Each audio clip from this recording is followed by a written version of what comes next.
Chào mừng Nị đã quay trở lại với series âm nhạc trên màn bạc. Mình hãy bắt đầu tập hôm nay với thước phim sau. Những âm thanh đầu tiên len lỏi vào rất nhẹ nhàng. Khi logo của hãng Century Fox vừa mới mờ dần thì tiếng trống rền vang lên.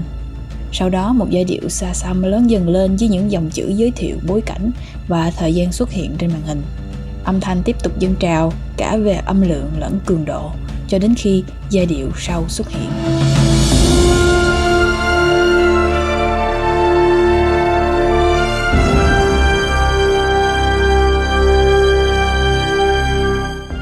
Tựa phim Người Mohicans cuối cùng hiện ra với tiếng kèn trumpet mạnh mẽ, được hỗ trợ bởi nhạc cụ dây và nhịp trống làm nền.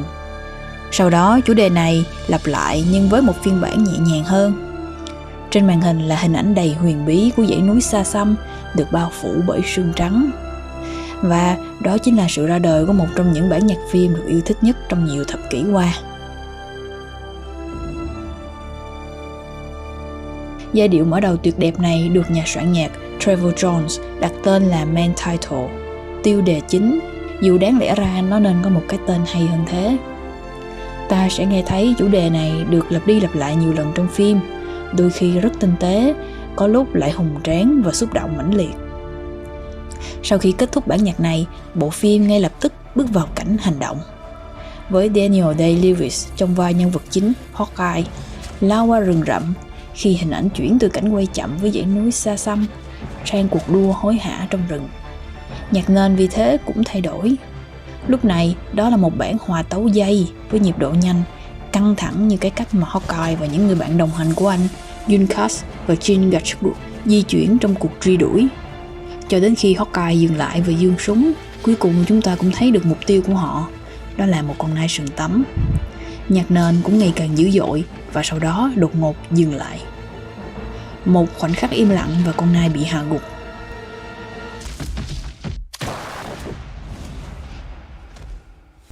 Đây là khoảnh khắc đầu tiên của bộ phim.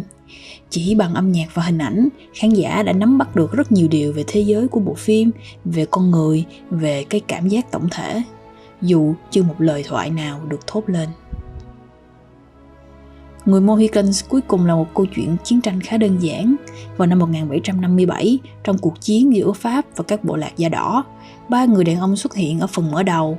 Hawkeye, người cha nuôi thuộc tộc Mohican, Jean Gatchgook, và con trai của ông, Yunkas, đã giải cứu 2 chị em nhà Monroe, Cora và Alice, cùng sĩ quan người Anh Duncan khỏi một cuộc phục kích của chiến binh tộc Huron. Cuộc tấn công được lãnh đạo bởi Magua. Khi các Mohican và gia đình nhà Monroe trốn thoát, Magua vẫn tiếp tục truy đuổi 2 chị em nhà Monroe để trả mối thù cá nhân do anh ta cho rằng cha họ, đại tá Edmund Monroe, đã gây ra bi kịch cho gia đình mình.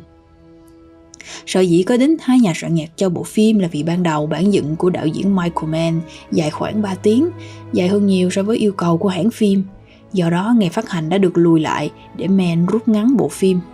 Tuy nhiên lúc này nhà soạn nhạc ban đầu Trevor Jones lại không thể điều chỉnh lại tác phẩm của mình cho phiên bản ngắn hơn. Vì vậy Mann đã mời Randy Elderman làm nhà soạn nhạc thứ hai để chỉnh sửa và thêm vào bộ phim những nét riêng với phong cách hoàn toàn khác biệt. Kết quả sau cùng do đó lại vô cùng thú vị. Elderman mang đến những đoạn kết nối giá trị cho bộ phim. Nhạc của ông mềm mại và chậm rãi hơn, như một chiếc găng tay nhung bên cạnh nắm đấm thép của Jones. Bên cạnh bản tiêu đề chính lúc ban đầu, một bản nhạc nổi bật khác cũng xuất hiện trong trận chiến tại pháo đài William Henry.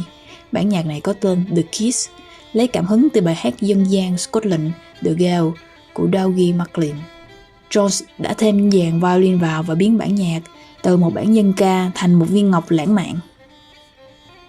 Ở thời điểm này, pháo đài nơi cha của Cora và Alice chỉ huy đang chịu đợt công kích dữ dội từ quân Pháp. Trong khu vực y tế, Cora đang chăm sóc cho những người bị thương. Bên ngoài Hawkeye dù biết rằng mình có thể gặp nguy hiểm nhưng anh vẫn quay lại tìm Cora. Thì trong lúc tìm kiếm, khi đi ngang qua những người lính và phụ nữ đang khiêu vũ, tiếng violin đơn độc tấu lên giai điệu của bản nhạc Scotland The Gale. Không lâu sau họ tìm thấy nhau rồi ôm chầm lấy nhau. Khi âm thanh của nụ hôn và hơi thở lớn dần, bản The Kiss vang lên với bản nhạc The Gale kết hợp với một biến tấu khác đi của bản tiêu đề chính.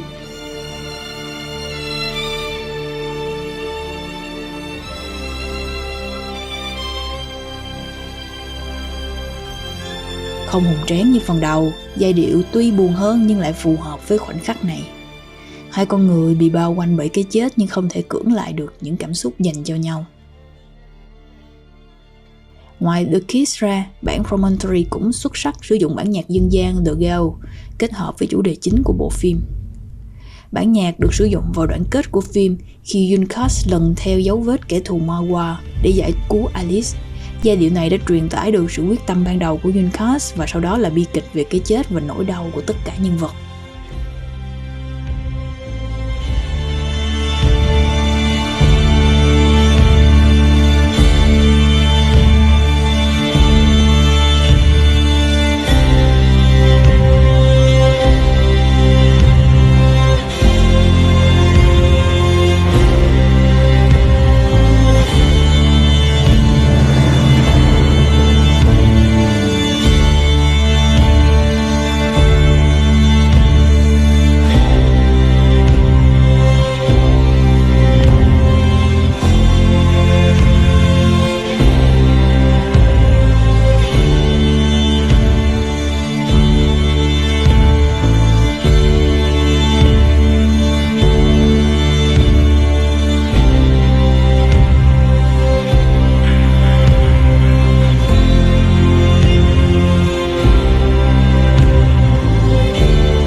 Bộ phim kết thúc với Hawkeye, Cora và Jean Gatchwood nhìn ra khung cảnh thiên nhiên khi bản nhạc tiêu đề chính vang lên lần cuối.